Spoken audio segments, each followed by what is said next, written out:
नमस्कार दोस्तों। छात्रों के अनुरोध को ध्यान में रखते हुए आज मैं आप लोगों के लिए लेकर आया हूँ ऑपरेटर्स इन सी, अर्थात सी भाषा में प्रयुक्त होने वाले विभिन्न ऑपरेटर्स क्या क्या हैं।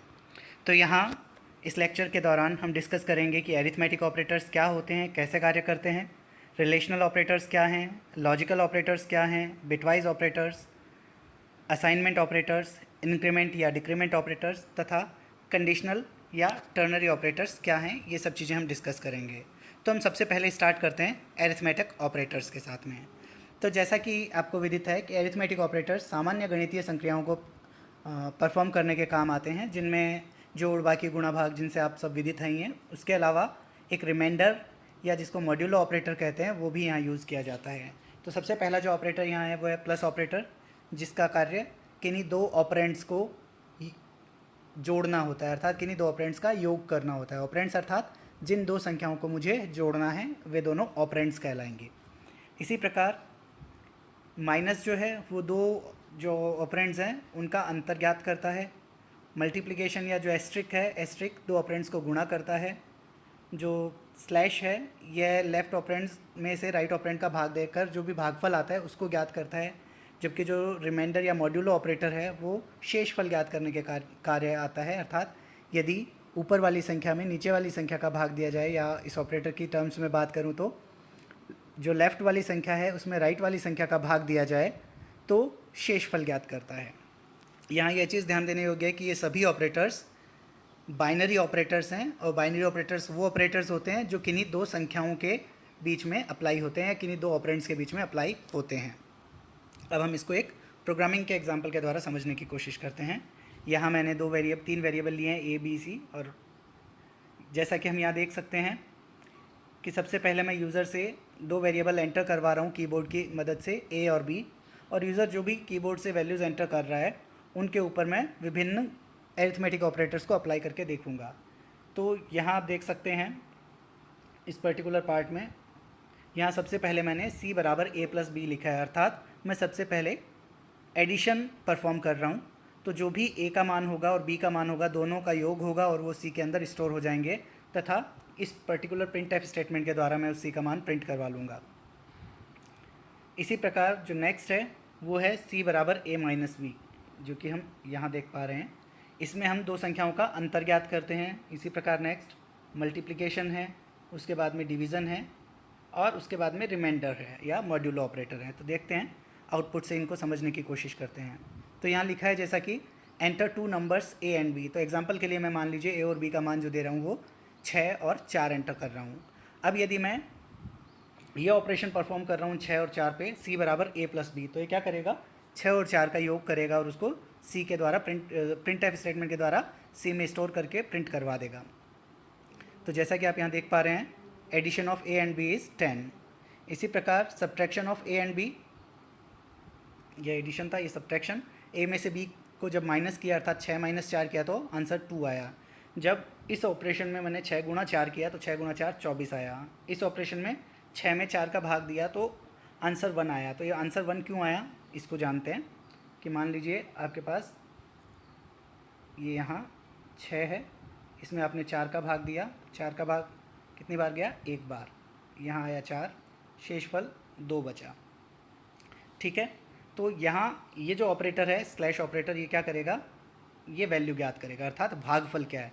तो ये भागफल यहाँ हमारा 1 है, इसलिए आउटपुट 1 आएगा।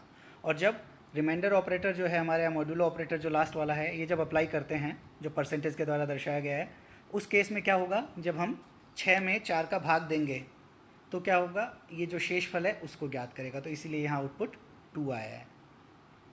तो आशा है आपको ये समझ में आए होंगे। नेक्स्ट हमारी जो कैटेगरी है वो कैटेगरी है रिलेशनल ऑपरेटर के। रिलेशनल ऑपरेटर मतलब जब हम दो संख्याओं के बीच में तुलनात्मक अध्ययन करते हैं कि दोनों संख्याओं में क्या संबंध है, क्या एक संख्या दूसरी संख्या से बड़ी है, छोटी है, बराबर है या बराबर नहीं है। तो सबसे पहले हम लेके चलते हैं लेस देन ऑपरेटर को। इसको लेस देन ऑपरेटर बोलते हैं और इसका कार्य क्या है कि दो संख्याओं में से मान लीजिए ए लेस देन बी है, अर्थात ये यदि ए का मान बी से कम है तो ट्रू रिटर्न करेगा, अर्थात आउटपुट में ट्रू वैल्यू रिटर्न होगी। दूसरा ऑपरेटर ग्रेटर देन है कि यदि ए का मान बी के मान से ज़्यादा है, ए ग्रेटर देन बी है, तो ये जो है ट्रू रिटर्न करेगा। लेस देन इक्वल टू का मतलब है कि यदि दो संख्याएं ए और बी अगर हैं हमारे पास और ए का मान यदि बी से कम है या ए और बी बराबर हैं, उस केस में ये ट्रू रिटर्न करेगा। फोर्थ केस जो है ग्रेटर देन इक्वल टू, उस केस में यदि ए और बी दो संख्याएं हम मानते हैं और ए का मान बी से बड़ा है या ए और बी दोनों बराबर हैं, उस केस में ये ट्रू रिटर्न करेगा। अगला है इक्वल टू, अर्थात ए और बी दोनों संख्याएं एग्जैक्टली बराबर है या ये कहें कि दोनों का अंतर शून्य है, तो उस केस में ये ट्रू रिटर्न करेगा। नॉट इक्वल टू, अर्थात दोनों जो संख्याएं वो असमान है या उनका जो अंतर है वो लेस देन या ग्रेटर देन 0 है, तो उस केस में ये ट्रू रिटर्न करेगा। तो एक्चुअल में ये कैसे वर्क करते हैं उसके लिए हम एग्जांपल लेते हैं कि एक लार्जेस्ट अमंग 3 का, कि मान लेते हैं हमें किन्हीं 3 नंबरों में लार्जेस्ट फाइंड आउट करना है कि कौन सा नंबर सबसे बड़ा है। तो इसमें हमने रिलेशनल ऑपरेटर्स का यूज़ किया है जो ग्रेटर देन इक्वल टू है। तो यहाँ हम 3 संख्याएं ले रहे हैं, मान लीजिए हमारे पास 3 संख्याएं n1, n2 तथा n3 है और हम उन्हें यूज़र से इनपुट करवा रहे हैं यहाँ n1, n2 और n3। तो यूज़र ने जो इनपुट किया मान लीजिए वो है 12, 13 और 8, 3 संख्याएं यहाँ इंटर की है, ठीक है। अब एक्चुअल में हमारा जो कोड स्टार्ट होता है कि यदि n1 का मान n2 से ज़्यादा है और n1 का मान n3 से भी ज़्यादा है या बराबर है, तो दोनों ही केस का मतलब क्या है कि n1 n2 से भी बड़ा है और n3 से भी बड़ा है, इसलिए आउटपुट में हमें क्या मिलेगा, n1 is the largest number. और अगर इनमें से एक भी कंडीशन फॉल्स होती उस केस में क्या होता, हम नेक्स्ट पे मूव कर जाते हैं। नेक्स्ट जो केस है वो क्या है, if n2 is greater than equal to n1 and then n2 is greater than equal to n3, अर्थात यदि n2 का जो मान है वो n1 से भी बड़ा है या बराबर है तथा n3 से भी बड़ा है या बराबर है, उस केस में जो सबसे लार्जेस्ट संख्या होगी वो क्या होगी, n2 होगी। तीसरा जो केस है वो है n3 greater than equal to n1 या और n3 greater than equal to n2, अर्थात n3 का मान n1 से ज़्यादा है या बड़ा है या फिर n3 का मान n2 से भी ज़्यादा है या बड़ा है। तो उस केस में क्या होगा, n3 हमारा लार्जेस्ट एलिमेंट होगा या लार्जेस्ट संख्या होगी। तो इस प्रकार जब आप चेक करेंगे तो हमने मान लीजिए यूज़र से 3 जो संख्या एंटर करवाई है वो करवाई है 12, 13 और 8। तो उन 12, 13, 8 में से मैक्सिमम क्या है, 13 है, अर्थात हमारा ये वाला पर्टिकुलर जो केस है n2 वाला, ये वाला ट्रू होगा और हमें आउटपुट के रूप में क्या मिलेगा, 13 इज़ द लार्जेस्ट नंबर और n2 is the largest number. इसी प्रकार जो दूसरा हमने एक स्नैपशॉट लिया है उसमें हमने जो यूज़र से वैल्यूज़ एंटर करवाई है वो 24, 27 और 30 करवाई है यहाँ पे। तो इस केस में क्या होगा, n1 का मान 24 है, n2 का मान 27 है और n3 का मान 30 है और इन तीनों में से जो मैक्सिमम संख्या है n3 है। तो ये वाली कंडीशन जो है, यानी ये वाला जो केस है सॉरी, वो ट्रू होगा और इस केस के ट्रू होने के कारण लार्जेस्ट के रूप में मुझे n3 या ये बोलना चाहिए 30 डिस्प्ले करेगा। कई बार एग्जाम में भी लार्जेस्ट अमंग 3 ज्ञात करने का प्रोग्राम पूछ लिया जाता है, इसलिए मैंने रिलेशनल ऑपरेटर के साथ इस लार्जेस्ट अमंग 3 वाले प्रोग्राम को डिस्कस किया है। चलिए अब नेक्स्ट ऑपरेटर की बात करते हैं। नेक्स्ट ऑपरेटर है हमारा लॉजिकल ऑपरेटर्स। तो लॉजिकल ऑपरेटर्स सामान्यतया 3 होते हैं, जिसमें एंड लॉजिकल एंड है जिसको हम लॉजिकल एंड बोलते हैं, और है जिसको हम लॉजिकल और बोलते हैं, और नॉट है जिसे लॉजिकल नॉट बोलते हैं। यहाँ ये चीज़ ध्यान दें कि जब भी हम लॉजिकल एंड की बात कर रहे हैं तो हमें ये एंड जो साइन है इसको 2 बार यूज़ करना है, 1 बार नहीं। इसी प्रकार जब लॉजिकल और की बात कर रहे हैं तो ये साइन 2 बार यूज़ करना है। यदि हम 1 बार यूज़ करेंगे तो बिटवाइज ऑपरेटर हो जाएगा, चाहे वो एंड की बात करें या और की बात करें, जिसको हम आगे डिस्कस करेंगे। एनीवे, अब हम डिस्कस करते हैं इनके एक्सप्लेनेशन कि एंड का क्या मतलब है। एंड सामान्यतः 2 एक्सप्रेशंस के बीच में लगाई जाती है। मान लीजिए पहली एक्सप्रेशन अर्थात पहली कंडीशन हमें गिवन है और दूसरी कंडीशन भी गिवन है, और एंड ऑपरेटर हम तब लगाते हैं जब हम चाहते हैं कि दोनों कंडीशन एक साथ ट्रू हो। तो अगर दोनों कंडीशन एक साथ ट्रू होगी तो ये ट्रू रिटर्न करेगा। जब लॉजिकल और की बात करते हैं तो 2 कंडीशंस अगर हमें दी हुई हैं और उन दोनों कंडीशन में से अगर एक भी कंडीशन ट्रू है और हम आउटपुट के रूप में ट्रू चाहते हैं तो हम और ऑपरेटर का यूज़ करेंगे या लॉजिकल और ऑपरेटर का यूज़ करेंगे। इसी प्रकार जो नॉट है, नॉट क्या करेगा, सिंपली ट्रू को फॉल्स कर देगा और फॉल्स को ट्रू कर देगा। अगर हमें कोई वैल्यू ट्रू दी हुई है तो उसको फॉल्स कर देगा और फॉल्स को ट्रू कर देगा। इसके ट्रूथ टेबल की अगर बात की जाए तो मान लीजिए मैं यहाँ ऑपरेटर्स की बात करता हूँ। ये हमारे पास एंड ऑपरेटर है, ये और ऑपरेटर है और ये नॉट ऑपरेटर है। यहाँ मान लीजिए 0 है, ये एक वैल्यू ए है, एक दूसरी वैल्यू हमारे पास बी है, 0 0 है, तो एंड एंड के केस में क्या होगा, अगर दोनों 0 0 है तो एंड एंड 0 देगा, और के केस में भी ये 0 देगा, लेकिन इस जो नॉट के केस में अगर मैं नॉट ए करूँ या नॉट बी करूँ, कुछ भी करता हूँ तो वो एक केस में मुझे 1 देगा। इसी प्रकार अगर इसमें एक भी वैल्यू 1 है, मान लीजिए ए 1 है और बी 0 है या वाइस वर्सा है, तो उस केस में एंड एंड के केस में 0 मिलेगा, लेकिन और के केस में 1 मिलेगा। और यहाँ जो नॉट ए है उसकी वैल्यू 0 होगी और नॉट बी की वैल्यू 1 होगी। ठीक है, और इसी प्रकार हम आगे भी इसको ज्ञात कर सकते हैं। यहाँ भी ये बात ध्यान देने योग्य है कि एंड एंड ऑपरेटर अर्थात लॉजिकल एंड तथा लॉजिकल और, ये दोनों ऑपरेटर्स सदैव बाइनरी ऑपरेटर्स होते हैं, जबकि नॉट जो ऑपरेटर है वो यूनरी ऑपरेटर होता है। बाइनरी अर्थात जिसमें 2 एक्सप्रेशंस के ऊपर अप्लाई किया जाए या 2 संख्याओं के ऊपर अप्लाई किया जाए, जबकि लॉजिकल नॉट सिर्फ एक संख्या ए या बी उस पर अप्लाइड होता है, एक ऑपरेंड ए या बी उस पर अप्लाइड होता है। तो या तो ए पे अप्लाइड होगा या बी पे होगा, या ये कह सकते हैं किसी एक एक्सप्रेशन पे अप्लाइड होगा, इसलिए ये एक यूनरी ऑपरेटर है। इसके लिए हमने एक लीप ईयर का प्रोग्राम बनाया है जिसको हम लॉजिकल ऑपरेटर्स की सहायता से समझ रहे हैं, जिसमें हमने लॉजिकल एंड का प्रयोग भी किया है और लॉजिकल और का प्रयोग भी किया है। एग्ज़ाम में कई बार लीप ईयर का प्रोग्राम पूछ लिया जाता है, तो इसलिए मैंने यहाँ पे इस एग्जाम्पल को डिस्कस करना उचित समझा। यहाँ हमें गिवन है कि एक यूज़र से हम कोई ईयर एंटर करवा रहे हैं, वो ईयर कुछ भी हो सकता है, 1900, 2000, 2020, 2024, 1947। हमें जो कंडीशंस चेक करनी है वो कंडीशंस इस आधार पर चेक करनी है जो हमें यहाँ कंडीशंस इस पर्टिकुलर पार्ट में दी गई हैं। यहाँ देखिए आप, 2 पार्ट्स हैं हमारे पास। पहला पार्ट क्या है, ये वाला पार्ट है, और दूसरा पार्ट हमारे पास ये वाला पार्ट है, और इन दोनों पार्ट को हमने किससे कनेक्ट किया है, एक और ऑपरेटर से कनेक्ट किया है।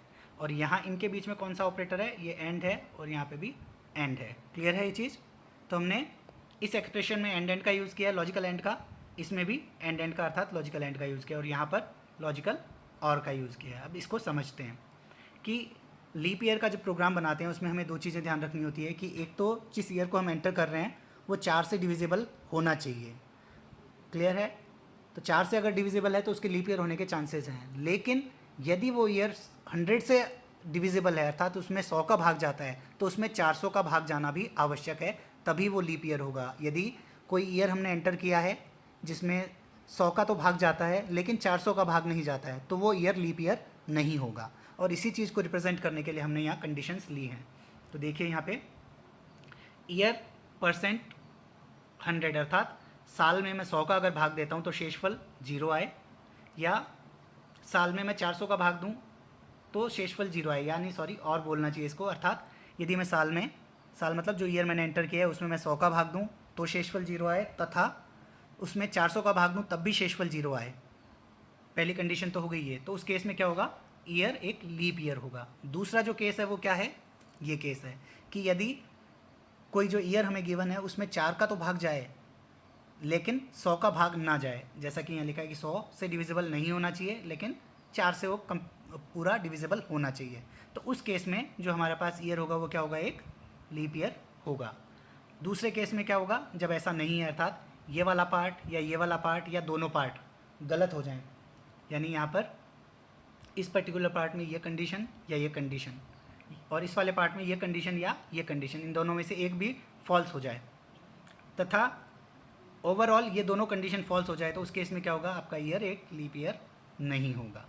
जैसा कि हमने यहाँ पे कुछ इनपुट्स अलग अलग लिए हैं। पहले मान लीजिए मैंने ईयर अगर 2000 एंटर किया है तो 2000 क्या होगा, एक लीप ईयर होगा। क्यों होगा, क्योंकि 2000 में 100 का भाग भी पूरा जाता है और 400 का भाग भी पूरा जाता है, इसलिए जो 2000 है वो क्या होगा, एक लीप ईयर होगा। दूसरा जो इनपुट लिया है मैंने 1900 अर्थात 1900 के केस की अगर मैं बात करूँ तो उसमें 100 का भाग तो जाता है लेकिन 400 का भाग पूरा नहीं जाता है, अर्थात कंडीशन फॉल्स हो गई। अब दूसरी तरफ चेक करते हैं कि क्या वो कंडीशन ट्रू है क्या। Year is not divisible by 100, लेकिन 1900 100 से डिविजिबल है, अर्थात ये कंडीशन भी फॉल्स हो गई। ये कंडीशन फॉल्स होते ये वाला पूरा पार्ट भी फॉल्स हो गया, तो दोनों पार्ट फॉल्स हैं, अर्थात इसका आउटपुट क्या आएगा, फॉल्स अर्थात हमें क्या मिलेगा, ये वाला case, that is year is not a leap year. अब तीसरा जो केस है वो मैंने लिया है 2020, अर्थात वो केस किस लिए है कि यहाँ पे मैं 100 का भाग दूँ तो 100 से डिविजिबल नहीं है, अर्थात ये कंडीशन फॉल्स हो गई, क्योंकि ये फॉल्स है तो ये भी फॉल्स। अब जो दूसरा पार्ट है वो क्या है, 100 से डिविजिबल नहीं हो, तो 2020 जो है वो 100 से डिविजिबल नहीं है, 100 का पूरा भाग नहीं जाता उसमें, लेकिन वो 4 से डिविजिबल है, अर्थात ये कंडीशन भी ट्रू हो गई और ये कंडीशन भी ट्रू हो गई, अर्थात ओवरऑल ये कंडीशन ट्रू हो गई। तो यहाँ 0 और 1 का जो कॉम्बिनेशन है मैंने बताया था क्या होता है, 1 होता है, अर्थात कंडीशन ट्रू होती है। तो यहाँ पे आउटपुट क्या आएगा, the year is leap year. तो जो भी ईयर हमने डाला है तो 2020 इज़ अ लीप ईयर। तो आशा है आप इस लीप ईयर के प्रोग्राम को भी समझे होंगे और इन लॉजिकल ऑपरेटर्स का जो यूज़ है वो भी समझे होंगे। अब नेक्स्ट पे हम मूव करते हैं, जो है हमारा बिटवाइज ऑपरेटर। बिटवाइज ऑपरेटर और लॉजिकल ऑपरेटर दिखने में सेम है, दोनों का नेम भी लगभग सेम है, लेकिन बिटवाइज एंड और लॉजिकल एंड में एक अंतर है। लॉजिकल एंड में एंड को रिप्रेजेंट करने के लिए 2 बार एंड साइन का यूज़ किया जाता है, एम्परसेंड का यूज़ किया जाता है, जबकि बिटवाइज ऑपरेटर को प्रेजेंट करने के लिए सिर्फ एक ही बार एम्परसेंड का यूज़ किया जाएगा। इसी प्रकार बिटवाइज और को रिप्रेजेंट करने के लिए और का सिर्फ एक ही बार यूज़ किया जाएगा, जिसको पाइपलाइनिंग भी बोलते हैं, और वहाँ पे उस केस में जो पाइपलाइनिंग या और का प्रयोग 2 बार किया जाएगा। यहाँ कॉम्प्लीमेंट ऑपरेटर की जगह, जैसे वहाँ पे एक नॉट ऑपरेटर होता था, उसकी जगह हम अभी बात करेंगे एक्सॉर की, एक एडिशनल ऑपरेटर है। कॉम्प्लीमेंट भी बिटवाइज का पार्ट है, जिसे हम आगे डिस्कस करेंगे। तो ये तीनों जो ऑपरेटर हैं, ये तीनों ऑपरेटर बाइनरी ऑपरेटर है। और क्यों है बाइनरी ऑपरेटर, क्योंकि ये भी 2 संख्याओं के बीच में अप्लाइड होते हैं। लॉजिकल ऑपरेटर भी बाइनरी ऑपरेटर हैं, इसी प्रकार यहाँ पर लॉजिकल एंड और लॉजिकल और बाइनरी ऑपरेटर हैं, लेकिन लॉजिकल जो नॉट है वो क्या है, यूनरी ऑपरेटर है। यहाँ जो बिटवाइज एंड है, बिटवाइज और बिटवाइज एक्सॉर हैं, ये तीनों 2 ऑपरेंड्स या 2 संख्याओं के बीच में अप्लाइड होते हैं, इसलिए ये तीनों क्या होंगे, हमारे बाइनरी ऑपरेटर होंगे। यहाँ पर जो एंडिंग या ऑरिंग या एक्सॉरिंग की जाती है वो बिट बाय बिट की जाती है, यानी ऊपर और नीचे जो हमें 2 नंबर दिए गए हैं उन दोनों को बिट बाय बिट हम एंडिंग या ऑरिंग करते हैं। जैसे एग्जांपल के लिए मान लीजिए मैं बात कर रहा हूँ कि मेरे को एक नंबर दिया है 10 और एक नंबर दिया है 12, ठीक है। अब मुझे इनको बिटवाइज एंडिंग करनी है, तो क्या होगा इसका आउटपुट। तो 1 0 को मैं बाइनरी में किस तरह रिप्रेजेंट करता हूँ, 1 0 1 0, ठीक है। 12 को किस तरह रिप्रेजेंट करता हूँ, 1 1 0 0। अब मुझे अप्लाई करना है इस पर, मान लीजिए बिटवाइज एंड। बिटवाइज एंड का मतलब अगर मैं 0 0 करूँगा तो आउटपुट क्या आएगा, 0 1 0 0 0 1 0 और 1 1 1। तो इसका आउटपुट क्या होगा, 1 0 0 0, दैट इज़ 8, जो कि बाइनरी डेसिमल 8 के बराबर है। इस चीज़ को रिप्रेजेंट करने के लिए आगे एक ट्रुथ टेबल भी दी गई है, उससे दोबारा हम समझते हैं। देखिए आप यहाँ देखिए, एक संख्या a है, एक संख्या b है, और जब हम उनकी एंडिंग करते हैं, अर्थात 0 और 0 की जब एंडिंग करेंगे तो आउटपुट 0 आएगा, लेकिन 0 और 0 की ऑरिंग 0 आएगी। 0 और 0 क्योंकि दोनों संख्याएं समान है, तो और एक्सॉर के अंदर जब 2 संख्याएं समान होती है तो उनकी एक्सॉरिंग भी 0 ही होती है। यहाँ जो दूसरा कॉम्बिनेशन है वो है कि अगर a का मान 0 है, b का मान 1 है, तो एंडिंग 0 होगी, उनकी ऑरिंग 1 होगी और एक्सॉरिंग भी 1 होगी। अगर मैं बात करता हूँ नेक्स्ट की, कि अर्थात a का मान भी 1 है और b का मान भी 1 है, तो a एंड b क्या होगा, 1 होगा।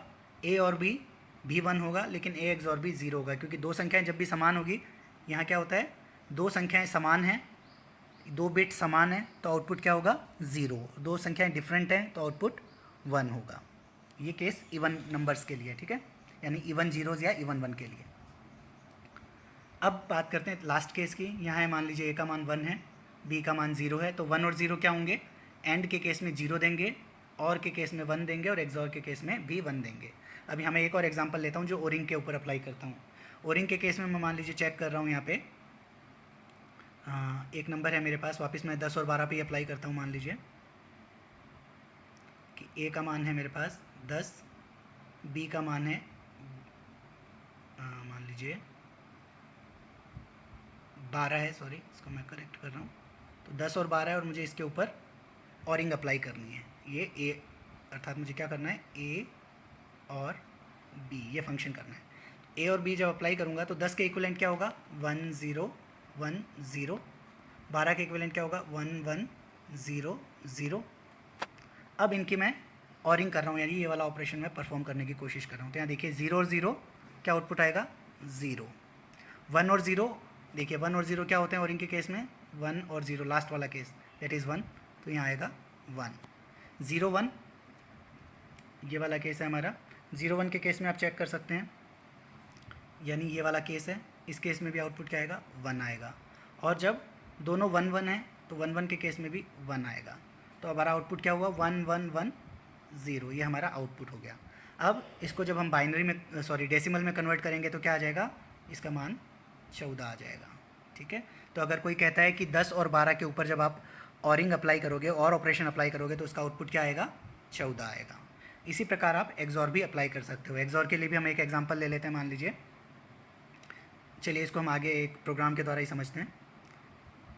उससे पहले कुछ left shift right shift operator की बात कर लेते हैं कि यहाँ हमने जो ऑपरेटर्स की बात की थी पिछले में, वो क्या थे हमारे, बिटवाइज एंड, बिटवाइज और एक्सॉर ऑपरेटर। और इन तीनों को हमने बताया था कि ये तीनों ही बाइनरी ऑपरेटर हैं। इनके अलावा भी बिटवाइज ऑपरेटर्स होते हैं जिनमें मेनली हमारा है शिफ्ट ऑपरेटर्स और कॉम्प्लीमेंट ऑपरेटर। एक और चीज़ आप ध्यान दें यहाँ पर, ये देखिए मैंने यहाँ लिखा था कि ये जो बिटवाइज ऑपरेटर हैं एंड ये तीनों लो लेवल बिटवाइज ऑपरेटर कहलाते हैं। तो अगर आपसे एग्ज़ाम में ये पूछा जाता है कि explain different low level bitwise operator, तो आपको एंड और एक्सॉर ये तीनों समझाने हैं। अगर आपसे एग्ज़ाम में पूछा जाता है एक्सप्लेन बिटवाइज शिफ्ट ऑपरेटर, तो आपको लेफ़्ट शिफ्ट और राइट शिफ्ट ऑपरेटर समझाने हैं। और इसी प्रकार आपको पूछा जाता है कि एक्सप्लेन बिटवाइज कॉम्प्लीमेंट ऑपरेटर या सिंपली बिटवाइज कॉम्प्लीमेंट ऑपरेटर, तो आप क्या बताएंगे वहाँ पर, वंस कॉम्प्लीमेंट या कॉम्प्लीमेंट ऑपरेटर एक्सप्लेन करेंगे। अब हम बात करते हैं लेफ़्ट शिफ्ट और राइट शिफ्ट ऑपरेटर की। लेफ़्ट शिफ्ट ऑपरेटर में जो सिंबल होता है वो ये वाला सिंबल होता है और राइट शिफ्ट के अंदर ये वाला होता है। यहाँ पर अगर मैं लेफ़्ट शिफ्ट ऑपरेटर की बात कर रहा हूँ तो लेफ़्ट शिफ्ट ऑपरेटर में हम देखेंगे कि हर बाइनरी वैल्यू को जब जितना भी हमें शिफ्ट करना है, एक बिट से हम लेफ़्ट साइड में शिफ्ट करते रहेंगे। लेफ़्ट साइड में शिफ्ट करने का क्या मतलब है कि यदि मैंने a बराबर 20 लिया है तो a बराबर 20 को रिप्रेजेंट करने के लिए मैंने जो बाइनरी डिजिट लिया वो इस टाइप से लिए 1 0 1 0 0, उसके आगे मान लीजिए एक बाइट बनाने के लिए 3 जीरो और ऐड कर दिए। तो ये मेरा 20 है जो कि बाइनरी में रिप्रेजेंट किया गया है। अब मैं जब इसे एक बार शिफ्ट करूँगा तो क्या होगा, ये 1 यहाँ आ जाएगा, ये 0 यहाँ आ जाएगा, ये सब एक एक इधर शिफ्ट होते रहेंगे और लास्ट वाली जगह 1 आ जाएगा। तो क्या होगा, ये 0 0, ये जब 1 इधर आया तो ये 1, ये 0 इधर आया तो ये इस टाइप से आता रहेगा और लास्ट में एक 0 और ऐड हो जाएगा। तो इस प्रकार आपका जो नंबर बन जाएगा वो इसको कैलकुलेट करोगे तो ये 20 से 40 हो जाएगा। इसे एक बार और शिफ्ट करोगे तो क्या होगा, ये 1 इधर आ जाएगा। मान लीजिए इसे मैं दोबारा कर रहा हूँ इसको कि मुझे दिया था 1 0 1 0 और 0, ठीक है। ये किसके इक्विवेलेंट है, 20 के इक्विवेलेंट। जब मुझे इसको शिफ्ट करना होगा तो क्या होगा, हर बिट एक एक इस तरफ मूव करती रहेगी। तो ये आ जाएगा 1, ये 0 इधर आ जाएगा, ये 1 इधर आ जाएगा, इस टाइप से मान सकते हैं आप। ये देखिए ये 0 इधर आ जाएगा और ये 0 इधर आ जाएगा और एक एडिशनल 0 ऐड हो जाएगा। तो ये कितना हो गया, 20। अब मुझे एक बार और इसे अगर शिफ्ट करना है दोबारा तो मैं क्या करूँगा, ये 1 इधर आ गया, ये 0 इधर आ गया, ये 1 इधर आ गया, ये 0 इधर आ गया, ये 0 इधर आ गया और एक और एडिशनल 0 जो जगह बची हमारे पास उसमें आ गया। तो इस प्रकार ये जो 20 था यहाँ पे 20 40 हो जाएगा और ये 20 यहाँ 80 हो जाएगा। अर्थात क्या हो रहा है, एक बार शिफ्ट करने पर 2 से गुणा होगा और 2 बार शिफ्ट करने पर 4 से गुणा होगा, 3 बार शिफ्ट करेंगे तो 8 से। अर्थात जो संख्या हमें गिवन है, अगर a बराबर 20 है उसे मैं a लेफ़्ट शिफ्ट 3 करता हूँ। अर्थात मैं क्या कर रहा हूँ, इस 20 को 2 की घात 3 से गुणा कर रहा हूँ। 2 की घात 3 से गुणा करने का मतलब क्या हुआ, 20 गुणा 8 अर्थात 160। अगर 2 से करता तो 2 की घात 2 अर्थात 4 से गुणा करता तो 80 हो जाता। अगर मैं 1 से शिफ्ट करता तो 2 की घात 1 अर्थात 2 से गुणा करता तो आउटपुट 40 आता। तो ये चीज़ आपको ध्यान देनी है कि जब भी मैं लेफ़्ट शिफ्ट कर रहा हूँ अर्थात जो मुझे दी गई संख्या है उसे कहीं ना कहीं एक बार शिफ्ट कर रहा हूँ तो 2 से गुणा कर रहा हूँ, 2 बार कर रहा हूँ तो 4 से गुणा कर रहा हूँ, 3 बार तो 8, 4 बार तो 16 और इसी प्रकार चलता रहेगा। अब जब बात करते हैं राइट शिफ्ट ऑपरेटर की, तो राइट शिफ्ट ऑपरेटर में जो हर बिट है उसको एक बिट से, यहाँ मैंने ये गलती से लेफ़्ट लिख दिया है, इसको आप लेफ़्ट की जगह राइट कर लीजिएगा, एक बिट राइट शिफ्ट कर देंगे, ठीक है। राइट शिफ्ट करने से क्या फ़ायदा होगा हमारा वो हम देखते हैं। मान लीजिए मैं पुनः वही एग्जांपल ले रहा हूँ कि मेरे पास नंबर था 1 0 1 0 और 0, अर्थात कितना है ये 20। अब जब मैं इसको राइट शिफ्ट करूँगा अर्थात मैं हर बिट को इस तरफ शिफ्ट कर रहा हूँ, तो ये जो बिट है वो कहाँ आ जाएगी, ये वाली यहाँ आ जाएगी, ठीक है। ये 0 यहाँ आ जाएगी, ये 1 यहाँ आ जाएगी और ये 0 यहाँ आ जाएगा। हम उस इक्विवेलेंट हो गए। ये 0 क्या होगा, लॉस्ट हो जाएगा, लास्ट वाला 0 लॉस्ट हो जाएगा। तो अब हमारे पास जो नंबर था वो 20 से कितना हो गया, 10 हो गया। इस 10 को मैं फिर एक बार और शिफ्ट करूँगा तो क्या हो जाएगा, ये पहले 1 आएगा, फिर 0 आएगा, फिर 1 आएगा और ये 0 भी लॉस्ट हो जाएगा, ठीक है। तो जब मैंने इसे 2 बार राइट शिफ्ट किया तो हमारा आउटपुट क्या आ जाएगा, 2 की घात 2 का भाग जाएगा।